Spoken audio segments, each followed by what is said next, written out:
Dans la précédente vidéo, je vous ai montré une partie de ma collection, notamment avec des boosters scellés de la série 1, les volumes 1 à 7, tous les boosters de la série 2 et également un booster du Tokyo Dome de 1999. Chose promise, chose due, aujourd'hui on va s'attaquer à ce binder qui contient ma collection de cartes à l'unité. Et je sais que j'ai reçu beaucoup de commentaires positifs sur la dernière vidéo, comme quoi vous adorez les histoires derrière les cartes, derrière les items, derrière les boosters.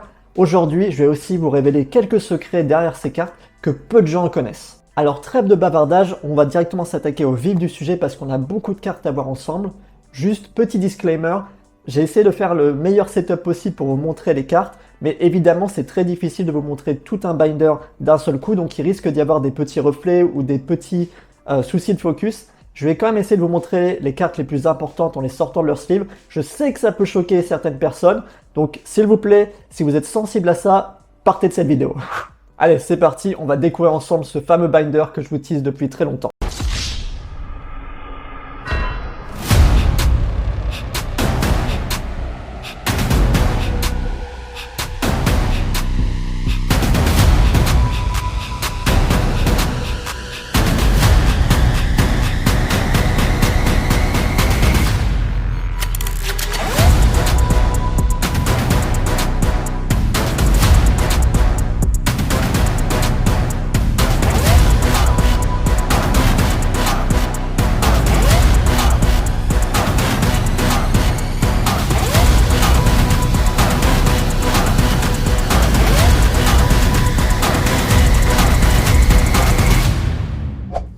Eh bien ça y est, on y est. Vous aviez peut-être déjà vu cette page il y a quelques semaines, je l'avais rapidement teasé. Sachez que ici, vous avez les toutes premières cartes Yu-Gi-Oh jamais sorties, éditées par Bandai et non par Konami, entre 98 et 99. Alors comment est-ce que vous récupériez ces cartes? Eh bien en fait c'est assez simple, c'était dans des cartes d'as. Si vous vous souvenez, je vous avais déjà un peu parlé de ces machines où vous mettiez 100 yens ou 200 yens et vous récupériez quelques cartes d'une série. Bandai, à l'époque, ils étaient déjà connus pour avoir tout un tas de machines au Japon. Donc, ce qu'ils faisaient, c'est tout simple, c'est qu'ils changeaient en fait les posters sur le devant des machines et donc ils mettaient le jeu qu'ils souhaitaient dans la machine. Alors, les cartes sont assez différentes des cartes qu'on connaît aujourd'hui. En fait, si vous les prenez en main, elles sont beaucoup plus épaisses que les cartes Yu-Gi-Oh qu'on connaît actuellement. Et si vous regardez précisément, vous voyez aucune notion d'édition 1 ou d'édition 2. Cependant, il y a une petite astuce à savoir, c'est que ces cartes-là, étant donné qu'elles ont été publiées entre 98 et 99, en fait, leur design a très légèrement évolué. Si vous regardez sur le dos de la carte, je vais vous en montrer une pour l'exemple. Alors, je ne sais pas si vous verrez bien à la caméra, je vais essayer de faire de mon mieux. Alors, si vous regardez en bas de la carte, vous voyez notamment qu'il y a écrit sur cette carte-là, Bandai 1998, Made in Japan. Ça veut dire que cette carte date effectivement de 98. Pour les cartes de 99, ils ont un dos un tout petit peu différent, mais ce que peu de gens savent, c'est qu'en réalité, cette carte a eu deux éditions en 98. Comment est-ce qu'on fait la différence entre la première édition et la deuxième édition? Eh bien en fait, c'est tout simplement grâce au copyright tout en haut. En fait, le copyright est très légèrement différent, il n'utilise pas les mêmes caractères japonais entre la première édition et la deuxième édition. J'essaierai de vous mettre deux exemples à l'écran. Mais ici, on est en présence d'une des cartes qui fait partie de la première édition de 98. Il faut savoir également que ces cartes-là, elles sont sorties en 3 fois. Tout d'abord, on a eu la série 1 qui contenait une quarantaine de cartes. Puis, quelques mois après, on a eu la série 2. Et enfin, il y a eu la série 3. Donc au total, le set fait quand même une centaine de cartes. C'est pas un petit set, mais c'est pas non plus énorme. Et vous avez ici dans ce classeur toutes les cartes de la série 1, 2 et 3. Alors regardez ce Blue Eyes qui est vraiment magnifique. Je pense que je suis obligé de vous le sortir parce que l'effet est juste incroyable. Voilà, j'espère que vous voyez bien. Mais ce Blue Eyes, il est vraiment magnifique. Alors ce Blue Eyes, je vais le mettre de côté parce qu'on va en reparler juste après. Alors vous voyez qu'il y a eu quelques cartes qui sont sorties en tant que personnages de l'animé. Alors j'imagine que ça avait un sens pour les jouer. Donc voilà, alors là, il y a certaines cartes aussi qui sont très appréciées par la communauté, notamment ce dragon noir aux yeux rouges. Alors je vous cache pas que c'est pas forcément ma carte préférée, je préfère l'artwork en fait de Konami, mais je sais que beaucoup de fans l'adorent. Alors qu'est-ce qu'on a d'autre ici? Alors on reconnaît le magicien sombre, on reconnaît Gaïa. Vous voyez que même si les artworks sont différents, on peut quand même déjà reconnaître certaines cartes. On a ici une dame harpie, le crâne invoqué, voilà, beaucoup de cartes emblématiques. Je passe. Ici, on a Exodia. Alors là, Exodia qui est quand même incroyable. Pas une carte forcément facile à récupérer. Souvent, ils vendent les 5 parties ensemble et certaines parties sont un peu abîmées. Donc là, voilà. Très chouette. Ici, on a le bébé dragon. Ces cartes, elles sont pas très difficiles à trouver. Il y en a quand même beaucoup qui ont été produites. Mais ce qui va vraiment faire le prix, c'est déjà, est-ce que vous avez une carte qui est en rare, en super rare, mais aussi, est-ce que la carte est en bon état? Alors, ici, dans mon classeur, j'ai des états qui sont globalement plutôt très respectables. J'en suis assez content. Mais voilà, si vous cherchez au Japon, sachez que vous trouvez assez facilement dans certaines boutiques rétro, mais que pour certaines cartes, il va falloir mettre un peu plus cher. Mais je pense que ça reste assez raisonnable et que le set est vraiment très sympa à compléter. Alors ici, on a polymérisation. Et pour moi, une de mes cartes préférées, c'est peut-être justement le magicien du temps. Je ne suis pas hyper fan du magicien du temps en temps normal, je vous en avais déjà parlé, mais je trouve que cet artwork-là, il est vraiment différent de celui qu'on connaît actuellement avec Konami. Et pour le coup, je le trouve vraiment très chouette, très réussi. Ces cartes-là, je les ai eues pour pas super cher, parce que si vous regardez, ici, on a une print line. Alors, je ne sais pas si vous pourrez le voir à la caméra, mais dès qu'il y a une print line, éventuellement le prix drop. Et pour moi, je trouve que ça rend la carte plutôt unique. Donc ça m'arrange finalement de les récupérer pour pas trop cher. Ici, vous avez aussi quelques cartes emblématiques qu'on verra dans l'animé, notamment le guerrier buff, si je me trompe pas. Continuons. Alors là, beaucoup de communes. Ok, c'est très chouette. Je trouve que ça rend vraiment bien sur un binder d'avoir toutes ces cartes. Ici, on a encore une petite holographique. Donc Monster Reborn. Ah ouais, celle-ci, elle est vraiment chouette. Vraiment chouette. On aura du coup cet artwork-là dans une Lost Art. Il me semble que ça a été édité dans du Lost Art. Alors, page suivante, qu'est-ce qu'on a? Alors là, on a quelque chose d'assez unique aussi parce qu'on a le dragon blanc ultime, mais avec 4 cartes. Alors, je ne saurais pas vous dire exactement comment est-ce qu'on l'a invoqué. Il me semble que c'était avec cette carte-là. Alors, celle-ci, mais également la carte que vous voyez ici, ce qu'on appelle la Wicked Chain en anglais. Et je pense que c'était assez difficile à invoquer, mais peut-être pour faire écho à Exodia, ils ont découpé le dragon blanc ultime en 4 parties. Ici, on a une autre carte. Vous pensez peut-être l'avoir déjà vue, mais en fait, cette carte est différente. Il s'agit du dragon blanc aux yeux bleus, mais en anglais. Et j'aime beaucoup cette carte parce qu'en fait, il n'y a tout simplement pas de texte. Il n'y a juste même pas la case pour le texte en japonais. Donc c'est assez unique. Si je les compare côte à côte, regardez. Les deux font partie de la série. Hein. C'est vraiment des cartes qui viennent de l'édition Bandai. Mais ici, vous voyez qu'une carte a le texte en japonais, l'autre a le texte en anglais. Et la description, en fait, n'existe pas. Il n'y a tout simplement pas de description sur la carte en anglais. Donc ça c'est très chouette. Alors je vous ai dit que j'avais la série 1, 2 et 3 au complet. C'est le cas. Mais en plus de ça, Bandai a sorti quelques cartes promotionnelles, notamment celle-ci. Donc là, on a la TA2. C'est une carte qui a été distribuée pour sûrement des événements ou peut-être pour le film. Il y a quelques cartes comme ça que je ne possède pas parce qu'elles coûtent plusieurs milliers d'euros et que pour l'instant, c'est vraiment pas une priorité. Et donc, je suis très content d'avoir mon set de base. Pour les cartes promo, c'est une autre histoire. On verra plus tard. Et de toute façon, elles ne font pas partie de ces séries-là. Donc, c'est pas très grave. Alors, il me semble qu'on a une dernière page.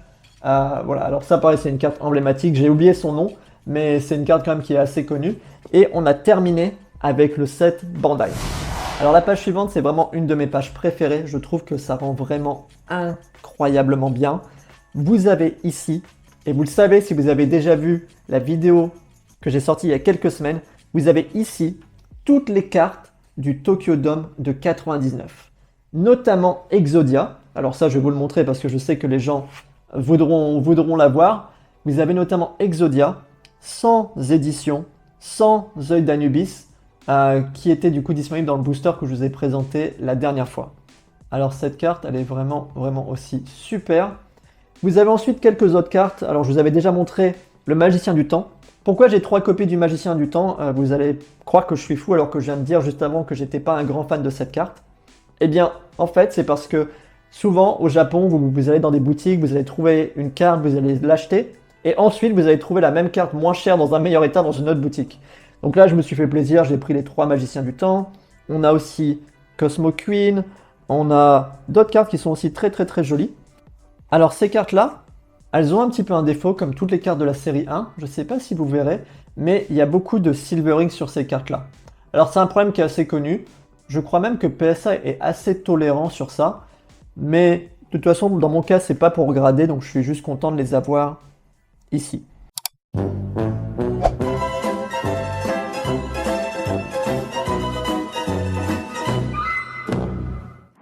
Alors ici sur la gauche, jusqu'à cette carte-ci, vous avez en fait les 10 cartes du Tokyo Dome. Qu'est-ce que c'est les cartes en dessous? Eh bien laissez-moi vous montrer. Déjà, vous avez les 3 cartes pour faire le gardien de la porte, qui était disponible non pas au Tokyo Dome, mais dans le volume 5 Yu-Gi-Oh! Pareil que je vous ai présenté la semaine dernière. Donc laissez-moi vous montrer. Oh là là, je trouve vraiment que les cartes dans le layout originel, avec des illustrations un peu plus grandes, elles rendent vraiment super super bien. À côté de ça, donc là je vais les sortir également toutes les 3, parce que ça c'est quelque chose qu'on voit vraiment pas tous les jours sur YouTube. Vous avez 3 cartes qui sont absolument iconiques. Alors laissez-moi juste les prendre dans les mains.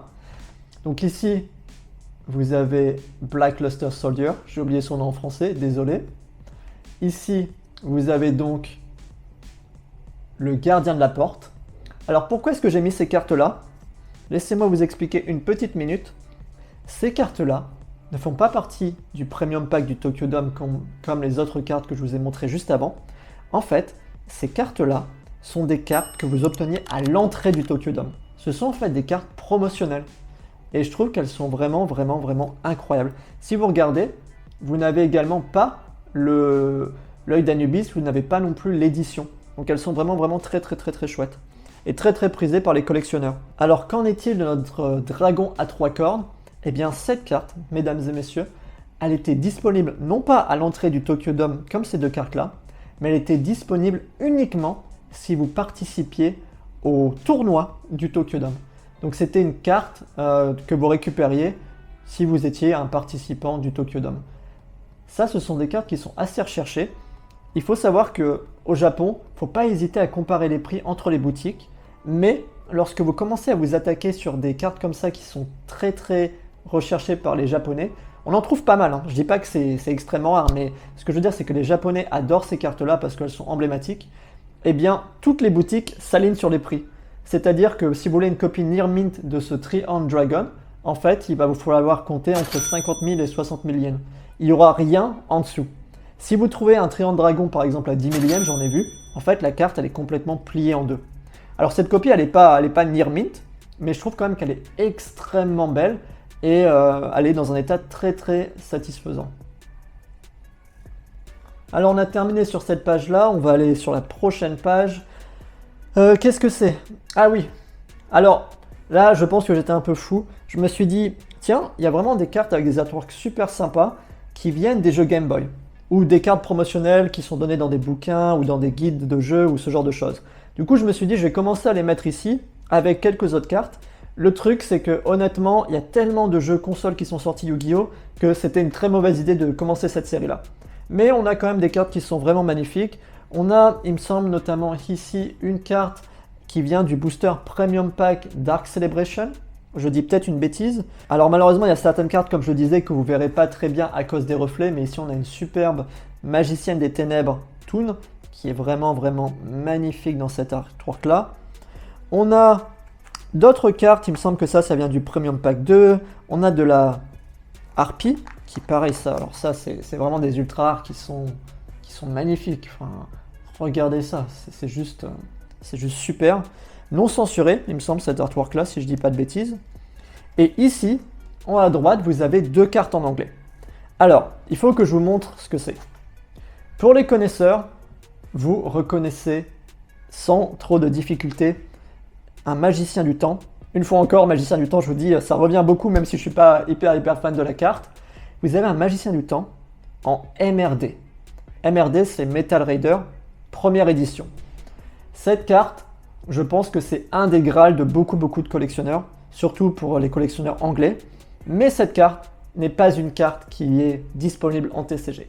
Pourquoi? Eh bien, laissez-moi vous montrer un petit secret. Cette carte n'est en fait pas une carte TCG, mais c'est une carte OCG. C'est ce qu'on appelle de Legion English. Et comment on le sait? Eh bien, si vous regardez en bas à droite de la carte, vous voyez que le logo, c'est pas le logo qu'on a en TCG, c'est pas le logo qu'il y a sur les cartes OCG, c'est en fait un mix des deux. Et donc cette carte est donc une carte Asian English.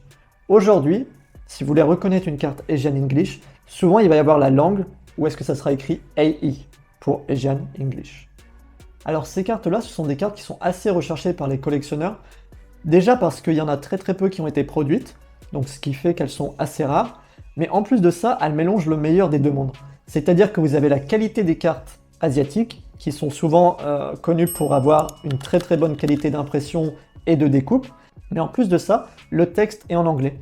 Il faut savoir que beaucoup de collectionneurs s'intéressent notamment aux Ultimate en Asian English, parce qu'elles sont assez difficiles à trouver, mais en plus de ça, elles ont un effet d'holographisme qui est vraiment très particulier.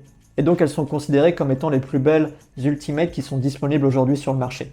Pour vous donner un exemple, une carte qui est en Ultimate en Asian English, ça vaut facilement 5 à 10 fois le prix de la carte en japonais en Ultimate, voire peut-être même de la carte en anglais. C'est vraiment un autre monde. Alors je sais que la page suivante, beaucoup de gens vont l'apprécier, tout simplement parce qu'on commence à voir certaines Ultimates rares, mais avant ça, laissez-moi un petit peu vous parler de certaines cartes sur la gauche, notamment ce Blue Eyes White Dragon, qui a la position du dragon blanc aux yeux bleus avec l'artwork tablette, mais si vous regardez bien, derrière cet artwork-là, il y a la Terre. Alors il me semble qu'en TCG, on a eu un artwork un peu similaire récemment, mais cette carte-là, elle est vraiment très ancienne. Elle date au fait de 2002, c'était une carte promo pour le magazine Jump. Si vous regardez en bas à droite, c'est écrit Jump 001, et pareil, je trouve que l'effet d'ultra rare, il rend super bien. Une autre carte que je vais vous montrer sur cette page-là, c'est celle-ci. Alors, je sais qu'elle paye pas de mine. On dirait pas comme ça, mais c'est peut-être une des cartes les plus rares que je possède. Si vous regardez l'édition PREV, alors personne ne connaît PREV, ni en TCG, ni en OCG, je pense. Mais cette carte est vraiment particulière parce qu'elle était distribuée dans un tournoi exclusivement féminin. Alors, je sais pas combien est-ce qu'ils ont pu en donner de tokens comme ça. Je sais qu'ils ont fait plusieurs éditions de ce tournoi, notamment à Osaka et à Kyoto. Peut-être aussi à Tokyo, je ne suis pas vraiment sûr, c'est un peu difficile de regrouper les informations, mais ce qui fait de ce token quand même une pièce, je pense, assez rare à récupérer. Alors qu'est-ce qu'on a sur la page de droite? Eh bien, comme je vous le disais, des Ultimates rares. Alors, je ne vais pas vous les présenter une par une, mais vous voyez un petit peu ce à quoi on a affaire. Cette carte-là notamment qui est emblématique dans Yu-Gi-Oh! Je ne sais pas si on l'a eu en TCG d'ailleurs. J'imagine qu'on l'a eu en TCG. Mais cette carte-là, cette Ultimate, elle vaut pas énormément d'argent, elle vaut quand même un petit billet, mais elle vaut pas énormément. Tout simplement parce que c'était une carte qui était disponible dans des tin box en fait au Japon. Donc ça, vous pouvez le récupérer assez facilement. Les autres ici, beaucoup de cartes qu'on récupérait sinon dans des boosters comme ce qu'on connaît en Europe. Notamment ici, on a la fameuse Dragon Fairy, il me semble, en synchro. Très chouette. Si on continue... Alors là, pareil, c'est que des cartes emblématiques de toute façon, c'est des Ultimates, donc forcément, Konami a pris les meilleures cartes pour les éditer en Ultimate. Alors qu'est-ce qu'on a ici? Alors on a un Cyber Dragon, ça vaut le coup quand même que je vous le montre. Je vais la sortir de la sleeve, attention aux gens qui risquent d'être choqués.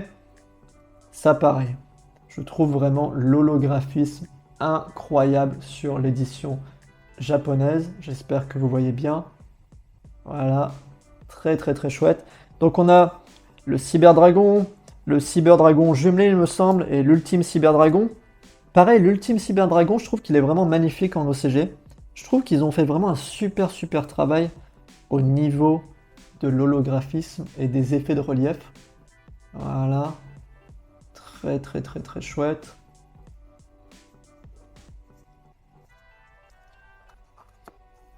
Alors, qu'est-ce qu'on a d'autre? On a évidemment Tranchant. Pareil, Tranchant, je suis obligé de vous le montrer parce que il est juste superbe. Voilà. Rapidement.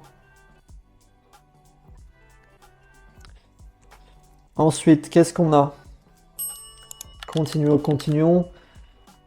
On a pas mal de cartes emblématiques de GX. Cette marmite. Alors comment est-ce qu'on appelle ça en français? Le pot d'avidité? La marmite d'avidité? J'ai un doute sur le nom. Celle-ci, elle est vraiment, vraiment très jolie.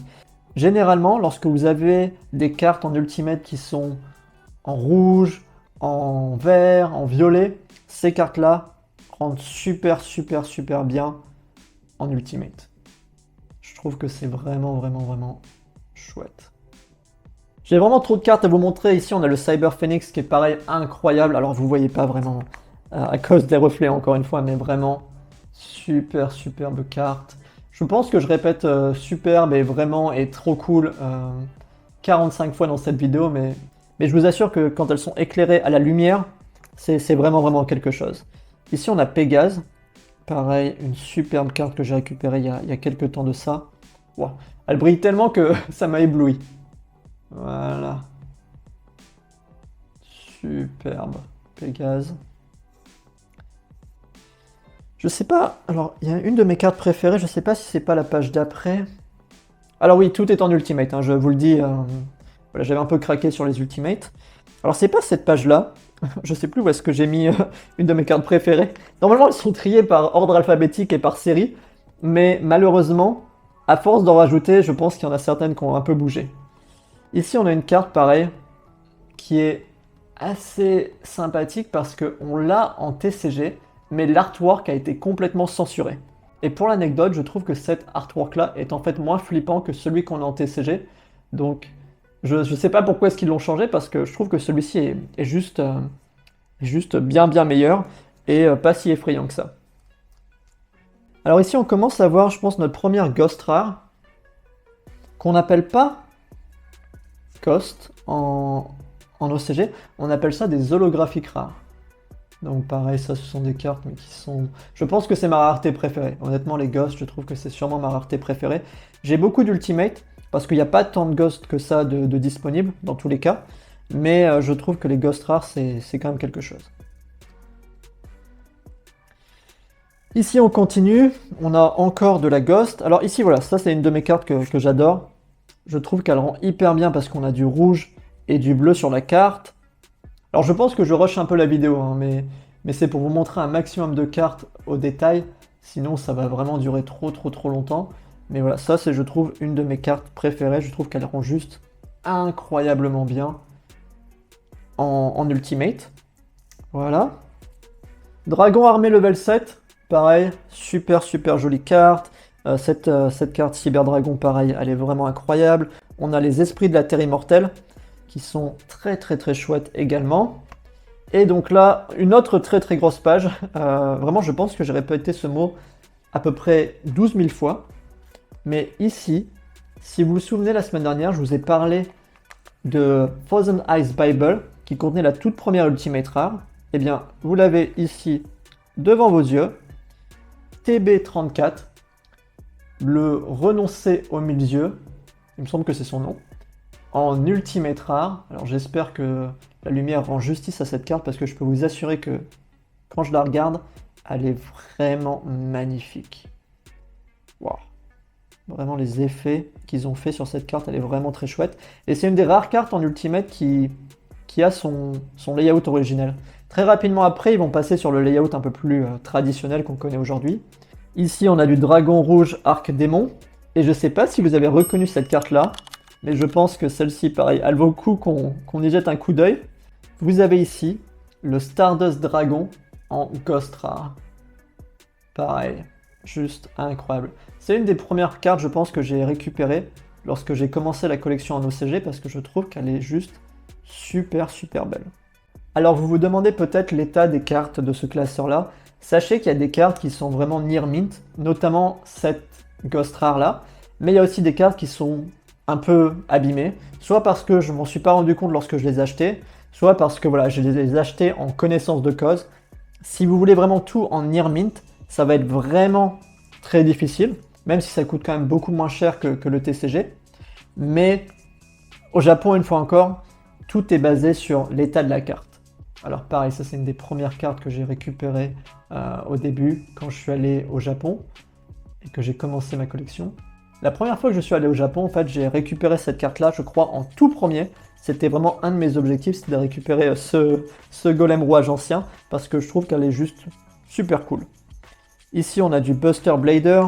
Pareil, ça, c'est pas des cartes qu'on voit très souvent, c'est des cartes qui sont très anciennes. Parce que si vous regardez le numéro de série, eh bien, vous voyez que c'est 303054. Et donc, quand vous avez une carte qui commence par un numéro et pas par des lettres, généralement, c'est des cartes qui datent de 2002, 2003. Je sais pas exactement quand est-ce qu'ils ont commencé à utiliser les lettres pour leur référence de carte, mais ça, ce sont des cartes qui sont pas toutes jeunes. Et donc là, je pense qu'on peut s'attaquer à la dernière page d'Ultimate, qui est quand même assez incroyable. Alors, vous voyez qu'il y a de la Ghost Rain encore sur la gauche, il y a vraiment des Ultimates qui sont emblématiques. Kuriboele notamment, qui est super belle. Mais sur la page de droite, je pense que je vais vous sortir toutes les cartes, parce que là, il y a vraiment parmi les cartes que je préfère.